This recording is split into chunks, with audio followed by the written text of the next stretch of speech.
Hello, hello, hello! Thank you for tuning into my short video about how to make linear graphs in 4 quadrants with me and Surfing Pikachu. What up, Surfing Pikachu? Now, whenever you look at an equation, we need to remember the two main things we know about slope and y-intercept. And really, y-intercept's where we got to start with. Y-intercept is our number that has no variable. So that -5, you got to circle the subtraction sign with it.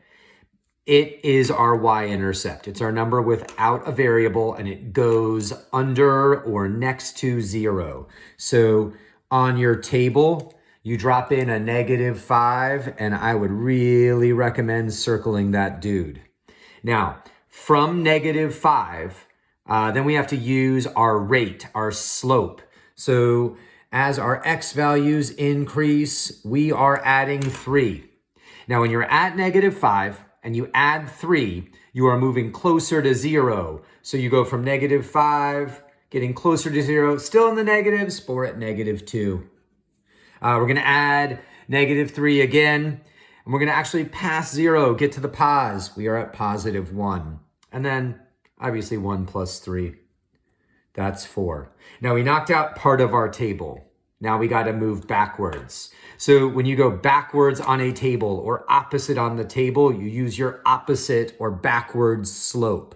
So that way we are going to be minusing 3. And when you subtract 3 from a negative, you are going deeper into the negatives. -8, deeper, -11, deeper, -14. Now, getting the table done is part of the battle. Then we got to jump to our graph. Now, I really recommend dropping in arrow Y, arrow X, and making sure you remember which is your y-axis and which is your x-axis.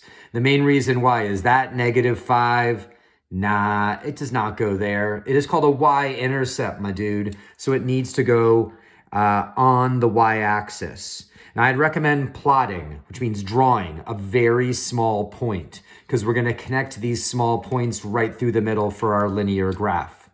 Now, when we have to plot 1, -2, we're going +1 on the x, and then down 2 on the y. Plot a point, move to our next dude. 2, 1, 2 to the right. Up 1. Final person in the pos, we got 3, 4. So I'm starting at 3, 1, 2, 3. I'm going up 4, 1, 2, 3, 4. Plot a point and I am good. Now, the negatives on the x-axis just mean going to the left. So I'm going to go -1, down 8. 1, 2, 3. Boom. Now, when I'm about to make my line, I need to double check that I've actually plotted my points correctly. These are linear, so I should have a beautiful straight line. And yeah, all those points, they fit into that beautiful straight line. I'm going to connect my line and fill my graph paper because lines are infinite. They get arrows at the end. And that is my infinite graph. Now, it is a straight line. I got to move you, Surfing Pikachu, that has a positive slope because we can see that it's going up. Now, the y-intercept, the starting amount, it was -5, so we can label that neg.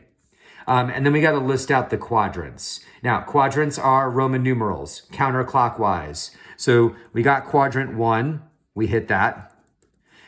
We are not in quadrant 2, where Fat Pikachu is chilling. We hit quadrant 3, because we're there. And obviously, we take like a little mini visit to quadrant 4, which is right there. Boom. One equation done. Let's go for more. All right, sliding up, Pikachu. Ready, set, go. Bam. Okay. There's Pikachu. All right. Now, this graph here, and I got to move you, my dude, is going to start at +7 because I can see that 7 is the number that has no variable. And it doesn't matter if it's in the front or the back of the equation.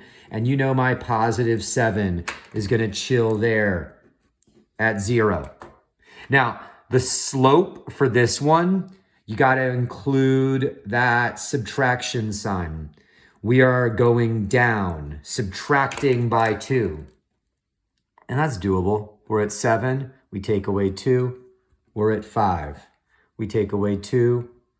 We're at 3. We take away 2. Boom, just minusing 2. Now, when we go the opposite direction, we opposite the negativity, and we're going pos. So we're going to add 2. So that's 9, 11, 13. Now, same deal. Always, always start with your y-intercept. I'll put my arrow, y, arrow, x, and I know that I'm starting at positive 7. So I'm sliding up from the origin, over 5, boom, plot that point. That's me starting at 7. Now, I'm at 1, 5. I can go 1 to the right, up 5, 2 to the right, up 3, and I should start seeing that smooth, straight line, 3, 1, emerging. Now, I can only graph, just like in the last one, only one of the negative points before I fall off the graph. But I'm going to go -1, 1 to the left, 9 up, boom, and I have my points that I can easily connect. Now, don't just connect the points, though. Extend through them and slide all the way through your graph. Drop in some arrows. There you go, Surfing Pikachu. Now, this one, I already gave you that the y-intercept was positive because it's positive. Now, our slope, this is a down graph. You can see that the line is going down as the x values increase. So it is a negative slope. And we're hitting 1, 2, and 4. We're skipping quadrant 3. Boom. Now, if it moved too fast, pause it, rewind it, get these graphs done. Laters.